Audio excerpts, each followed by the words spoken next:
not recording. No, recording now.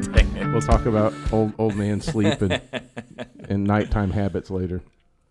Okay, we're back. Season 2. Season 2 of the digital trends podcast known as Little Talks. Not just little digital trends. We talk about marketing. And we talk about our personal lives. B2B marketing, our personal lives, the latest agency, and greatest trends. our clients. If you're new, if you decide to skip season 1, which I don't know, arguably might be a good idea. If you tune into season 1, come in around like July or August, and then leave before the end of the year. No, it was fine. It is what it is. Anyhow, we're back. We're in season 2. Happy New Year. Happy New Year, Sam. Roop, it's good to see you. It's good to see you. I'm not gonna lie, I missed you. I missed the agency. It was a great week off. It felt. You know what's weird is that we have a week off, and I think about 3 or 4 days in, I was like, man, I just feel like I just started this break. By the weekend, I feel like, man, I've been on break for 2 months. Exactly. It was kind of wild. Well I didn't do the clap yet, and I'm going to let you do the clap for season. I got to do the you season 2 clap. You can do the season 2 clap. Go ahead. 3, 2, 1. Perfect. That's all I need. Is that good? Yeah. We have to, for those listening and not watching, we have to do a clap to sync up the video version of the podcast that is streaming on YouTube. So if you're, I think Roop just likes to clap. That's also true. But there's syncing issues. You'll learn about them as we go along. So well, season 2. We start off season 2 today. It is Brock Campbell's birthday. Happy birthday, Brock! Happy birthday, Brock! He's 46 years young. Coincidentally enough, he celebrated his 5-year work anniversary at the agency yesterday. Wow! So and that's Reynolds celebrated her 11-year work anniversary yesterday. But 11 years. But Reynolds' birthday is not. It's not Reynolds' birthday this month. But anyway, happy birthday to Brock and happy work anniversary, Reynolds and Brock. 11 for Reynolds. Oh, dude, 11. I mean, so she started a couple months before me. Because in my head she was here 2 longer. months, right? Are you March? March, yeah. Yeah, 2 months. Okay, cool. And I thought she was here longer. She was a kid. A yeah, child, basically. So was I. Yeah. And yeah. Touché. So was I. We'd also like to welcome, we have Cascia Hall is a high school prep school here in Tulsa. We have 2 students, and they are doing their what they call a mini-mester. Yeah. It is the month of January. They basically get a flavor for the real working world, and they have the opportunity. And we have 2 studs that have joined us for the month of January, Cooper and Jillian. We're not sure if they're going to make a podcast appearance because of our third mic situation. Yeah. But they will be up here at the agency for most of the next 4 weeks. So welcome, Cooper and Jillian. And for newcomers, the podcast the mic situation or the equipment situation is that we can record with a third and fourth person, but they're in mono, and it drives me nuts. It drives both of us freaking nuts. So I haven't yet found equipment that will do a 2+ person podcast where everyone's in stereo. If you know of such equipment and you're listening to this, DM us. Yeah, let us Text know. us. I have a workaround idea, but I'm not ready to pull the trigger on it yet. Yeah, and here's the thing. In 2023, which is weird to say, but that technology has to exist, Ruth. There's artificial intelligence. There's meta. Like, surely there's a... I've seen... Conan O'Brien's podcast is clearly not all in mono. Yeah, that's fair enough. But ours is. So. And then the last piece of news we want to share with you before we dive into our digital trends. One more news. It's a big day because for our listeners in season 1, you know about the whole table. The table. Which is our for those tuning into season 2 here, our communal table here at the agency was built by a local woodworker, Ben Colvin, Woody River Hardwoods. He's literally an artist. Yeah. We get our 2, and they're pretty sizable. But wait. But before you talk about those, we got a table last year from him. Yeah. And then he gave us what else? And then he gave us 2. They're sexy benches, literally for our lobby because he liked the vibe of our agency, and it enhanced the vibe. And actually, we had a prospect in right before Christmas, and he gets off the elevator and he's like, "Who built those benches?" And I go, "Well, I got a great story for you." Anyway, It created for a wonderful tour. It's great, and now we're getting more. We're big Woody getting bar River stools. Hardwoods Getting bar fans. stools today. Thank you to our boy Ben. He'll be here at 10 this morning. So, Roop, we got to skedaddle and do this thing before Ben assuming comes. It doesn't go like when we tried to install the table the first time. You'll see a photo of the stools with the podcast. Yeah. Yes, the hero image. So, again, for our season 2 people tuning in and have never listened to season 1, what we do is we catch up personally for the first 5, sometimes 10 minutes. And then we take the rest of the time to discuss digital trends. Yeah. What is going on? What has been going on the last couple of weeks? What's going on today? What is going on tomorrow, et cetera. And then kind of what we think about. And then, we insert a point of view. We think it's important. We've been right. We've very much been wrong. I always say when we're wrong, you just wait. You just wait. We'll be right eventually. Yeah, no, that's a beautiful thing, right? That's our point of view. That's our point of view. Right. So Rupe's going to kick us off with some Twitter, and I'll round it out. We have two digital topics today. We're going to talk a little bit about some Twitter stuff, and then we're going to talk about TikTok. Okay. Which, if you listen again, I hate to belabor the subject of season 1, but man, I really hope I can figure out how to do these as season. Yes, you can. But season 1, we talked about TikTok a lot. Twitter, not as much, but obviously they've made quite a bit of news since they were purchased by Elon Musk for roughly 4 times as much as the value of what I hear they were worth. A lot of cheddar. So there's a lot of pressure on, it seems like there's a lot of pressure on him to start turning revenue here. So infamously, he cut staff. He rolled out and then pulled back and then rolled out and then pulled back, a really odd verification system that we'll chat about a little bit here. But here's some new stuff that maybe you didn't quite make the headlines because this is a little bit more marketing related, honestly. He says he's looking at playing with an ad-free version of Twitter Blue, the subscription service, where you don't see ads. And I think that's interesting because that's similar to what you would do. I pay to have the ad-free version of YouTube and Hulu and Netflix and Disney Plus and all those other subscription services. I think the difference between them and Twitter, though, is there's kind of an established decade-long or more established pattern of not paying for Twitter. And really, we create the content there. We're the content creators. It's not like I'm paying them to go out and film a TV show or give me high-quality content. It's us. So I think the sale of Twitter Blue has been kind of a weird rollout for a lot of reasons, but one of them because just people, I've read the numbers, he's gotten around 100,000 to sign up for Twitter Blue, and those people get $8. 10 if you buy it through the iOS app on Apple because he didn't want to pay Tim Cook the percentage out of that. Like everything about it's just awkward with this guy. But anyhow, it's about 100,000 that have signed up for it. They all get made fun of mercilessly when you see that check mark like that. You're the minority when you have that on Twitter. It's just been unusual. But the ad part is even crazier to me because he needs revenue. And I think this was kind of a knee-jerk reaction where right out of the gate, he was not making some very popular decisions, and advertisers were pulling off of Twitter. So I think he kind of looked at this as like his way of getting back at them, which I still don't quite get. The article that we were pulling this from, I thought maybe I'm the only one that thinks this stuff, but this was kind of the quote. If Twitter wants to make money, and it does desperately need to do so right now, it needs to serve ads. Yeah. Or it needs to sign up a lot of people for these paid programs, which thus far has not happened. So the final line was like, you do the math. And I think that he's floating this as an idea now, which is a smarter thing than just implementing it. What he was doing early on was just, I'm doing this and we're doing it and everyone's going to like it. And then they didn't. I think this was something he floated and he's wanted to hear like what people think about it. Right. And for our B2B brands listening to this, whether you're a client or just now tuning in for season 2, you look at the brands that are advertising on Twitter, they're the big boys. They're big consumer brand. Think Chipotle, Pepsi, Coke, etc. Yeah. Budweiser. Because the targeting options are not great there in terms of interest. So they kind of have to be broad. So again, we're keeping our eye on this because, I think about it, Roop. Look at 5-10 years ago. There was a major Twitter strategy because it was, we still talk. I think there still is. There still is. I think the ad part of it is kind of parallel to that. But the other thing I always want to remind people is, you hear the word Twitter a lot. You see that blue bird on TV, on commercials, on billboards all over the place, right? But they're actually a really small by comparison to the big boys social platform. Yeah. What was the stat yesterday that you shared? It's about, I don't know what it is in the Musk era because there was an exodus of folks, but at one point it was 300 million per month active users. Active daily users. And active means they log into their account. Only 1% of the platform's users create 99% of the platform's tweets. Wow. So most people lurk and kind of read, right? It's more of a reading platform. But they have about 300 million active users, and that compares to, by comparison, I should say, TikTok, Instagram, YouTube, Facebook. Those are all up in the 2 billion range. Yeah. So Twitter is pretty small. Daily active users. Yeah, Twitter has daily active. Twitter has roughly maybe 2.5 times the amount of active users as Pinterest, which how excited does anyone get about, Pinterest anymore? It's still out there, though, still doing its thing.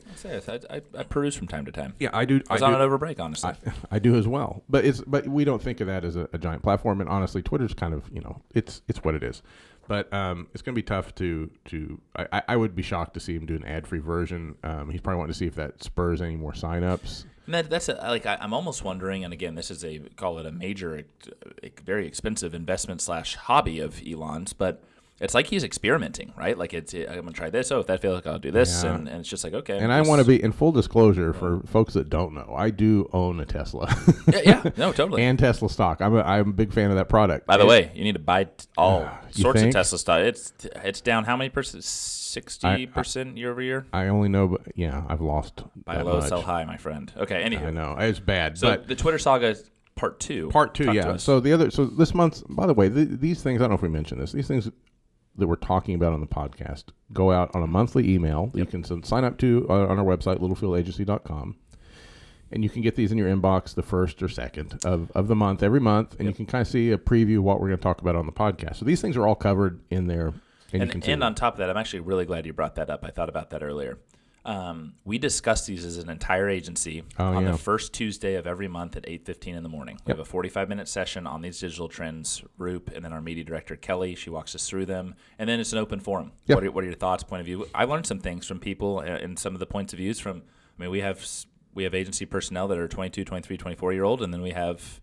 Brock turned 46 today. He's got a different opinion, so it's good and well-rounded. If you're a local client and up that early in the morning want to stop by on those, come on, join us. That'd actually be awesome. Little digital talk campfire. I love that. Yeah. So anyhow, these things are things that we topic-wise talk up and show in a lot of different venues throughout the Littlefield universe every month. But the second one that we're going to talk about related to Twitter is this happened right before the Christmas break. Twitter decided to implement a new rule banning links to other social platforms. Yeah, this one's interesting. This was kind of weird. What was happening was people were leaving Twitter and saying, hey, come join me on Hive, which is a pretty fun platform. Come join me on Mastodon, which is not a great one, but it was one of the first ones people were kind of jumping to. And I think Musk didn't like this. And so he said, we're not going to let you put links to other platforms. What's crazy about that is that's kind of how the internet works. And it's also kind of how social media works. It's kind of how social media works. This one's got me baffled. Yeah. I know why he was doing it, but they were suspending people that were like abusing it and saying, no, I'm posting this link, It was bananas. It's been a weird period where nothing makes sense. It's very consistent right there. And again, from the art, we see these online. This article I read, because I had to get some, I knew about all this stuff. I was watching it happen real time. But the article that we pulled this exact quote from said, I'm not sure that this is going to provide the competitive edge that Twitter hopes, but here we are. So Twitter, I'll say this right now, just to wrap up. Did you read that article? It actually kind of sounds like you. It does, doesn't it? Go ahead. I think, just to put a bow on our Twitter talk today, for today, it'll come up again. Twitter is a mess. It's very inconsistent. I'm kind of starting to see some stabilization, but it's wild right now. And we didn't even talk today about the impersonations of accounts, which cost an insulin company millions and millions of dollars. In stock. Yeah, in stock. Like, there's all kinds of things that are kind of more damaging than helpful there right now. So if you're a brand and you're on Twitter and you're navigating those waters, Godspeed and good luck right now is what I would say. And the main thing to be looking for would be brand reputation management. Like, just make sure no one's impersonating you. It's a very good point. Make sure people don't know who you are, and kind of stay out of the weeds, I guess, and just kind of get through it. But I think it'll probably return to some level of normalcy in the next month or two, because it has nowhere else to go but up. It's inevitable. Yeah. And you think about it with this sort of call it an acquisition. It's almost a fire sale. I mean, it really has been. So we'll stay tuned. We'll for sure continue to report in on this and watch out for that one. So, but Twitter's not the only problematic, troubled platform out there right now, Sam. And for the second part of this, you want to talk about. I'm going a little rogue here. Yeah. We just had kind of a Twitter only vibe today, but I think it's really important because over the last 2 to 3 weeks, it's just been all over the news. So as a lot of you have seen, TikTok is being banned. First and foremost, there's some college campuses. I saw Auburn University has literally banned the use of TikTok on campus. How do they enforce that? I don't know. That was my first. It's like, okay, hey, you're telling literally the Gen Z that is subscribing to that platform and using it on a second to second. Yeah, I say minute to minute, basis. but yeah, second to second. So that's interesting. But Root brought up a really good point as we talked about this with the agency. It was yesterday. Yep. Is government institutions banning this on any government phones, I believe Oklahoma's already done this. Oklahoma, Yeah. there's a lot of states did this already, that have done this. There's the spying component with China, but then a discussion came up yesterday, right? Like you talk about, let's say you're talking about Grasshopper mowers, or you're talking about the latest and greatest whatever brand Lululemon pants that you're really aspiring to buy. And all of a sudden, an ad pops up when you're scrolling through Instagram and Facebook, right? Like there is a sneaky component that we are all aware of. Yeah, I mean, the example I always think of, and this has happened to us when we have an Alexa in the office. We listen to music on Alexa, and we all, have our mobile devices with us. A few years ago, someone went to Hawaii. Yeah, I think it was Rocco. I remember this. Was going to Hawaii, and he was telling us about his Hawaiian vacation, and then he kind of ended, and we all sit down, and literally 5 minutes later, 4 of us in the circle said, "Man, that's coincidental." It wasn't. We're seeing ads for flying to Hawaii and Hawaii vacations and, hotel resorts in Hawaii and all this. That's because everything is listening to us. Our phones, Alexa. I mean, there's good and bad to it. And I think people are worried about the bad here the most, which makes sense. So my gut is this isn't the first time TikTok has had an issue with this. And what they tried to do a couple of years ago to kind of make everyone feel better was they created a bit of a shell company that's run by Americans, and I think it's in San Francisco. Could be wrong about that, but it's here. And so they were running it, and they assured us that China has nothing to do. They don't manage with it, but no one believes that. I think the bigger issue is, and what I hope comes out of this is a bigger discussion, not just focused on TikTok, but is focused on all the platforms that kind of do the same thing. Like, I don't know why would I trust Mark Zuckerberg any more than China? No, that's fair. Think I do. I don't know who you can trust these days. Yeah, it's tough. So there's kind of a bigger, I don't know if it's regulation. I don't know what it looks like, but I think it's a bigger discussion. I hope we don't get lost in the forest staring at the tree. Yes. Because there is a bigger discussion there. Well, and we look at it from your brand's perspective. In season 1 of our podcast, a hot topic throughout the entire year is what is the brand strategy, right? Like, we're not proponents of running ads on TikTok because people swipe so quickly. You're looking for native, raw, just kind of... Influencers are pretty good. And influencers are great, but, hey, give us some authentic, not super polished content. And just be there. That was kind of our overall, hey, just be there, be active, be paying attention, see what trends are going on, et cetera. You never know what kind of awareness. And again, TikTok very much an awareness play. Well, and we always think about. I always think about social platforms in terms of little cities, right? And you want to go where the most people are. You want to stand on the street corner and yell your message to the most people. And TikTok has billions of people, so it's hard to argue with the numbers. Absolutely. It's also hard for me to imagine that China cares what I'm doing. So I kind of get when a government entity bans it, or maybe college campus is kind of weird. Like, what are they worried about? I don't know, but I kind of get that confusion there, and that needs to be straightened out. And I think it needs to be straightened out for every platform. I don't foresee TikTok outright being banned or removed. No, that feels too weird. I mean, and it's too popular. But I do think there's likely going to be some guardrails and safeguards established for it and every other social platform out there, and probably long overdue. And here's the thing, right? Billions of users. So for your brand, still be out there. Create content, natural, raw, organic, etc. Because those eyeballs are not going anywhere. No, they're not going away. Are you going to get that $700,000 product purchase on TikTok? Probably not. But Maybe not. It's a brand enthusiast and loyalty to your brand. Yeah, and people like seeing that product. And the thing we've championed with TikTok is that they have championed vertical video as a legit video format. Point. And so, because of TikTok's success with vertical video, YouTube stories, Instagram Reels, Facebook Reels, we just saw yesterday, we'll talk about this on another podcast, Amazon now has a vertical video format thing they're doing with reviews. That blew my mind yesterday. That's a great topic for next week. So vertical video will live on no matter what happens here with TikTok. And, as a brand and as an agency, when we talk about content, we're talking about vertical video, not specifically TikTok, not specifically Instagram, unless you have a strategy there that requires it. We're talking, what's your vertical video strategy? Because there's a lot of different areas where that can live and reach people right now, and TikTok is one of those. So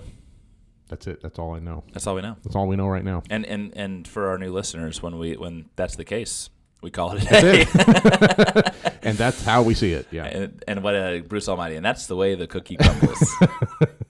That's the way the cookie crumbles. It is good to be back. It's good to be in a routine. It's good to be back here at the agency. 2023 is going to be a great year. I look forward to season 2 with you, Roop. I look forward to our new listeners. If you're engaging with us for the first time, please shoot us a note. We love it. By the way, we're big shout-out guys. Oh, you'll get a shout-out. You'll get a shout-out. So all you got to do is just text us, email us. Gary or Pigeon, whatever it may be. Yeah, whatever it is. Well, if you send chocolates to the office, you'll really get it. Maybe tweet us, huh? Oh, wow. There you go. Or hit us up on TikTok. We are on TikTok. Okay, we're back next week. Happy New Year to our listeners and our followers. Thank you. We'll talk to you soon. Bye. Adios.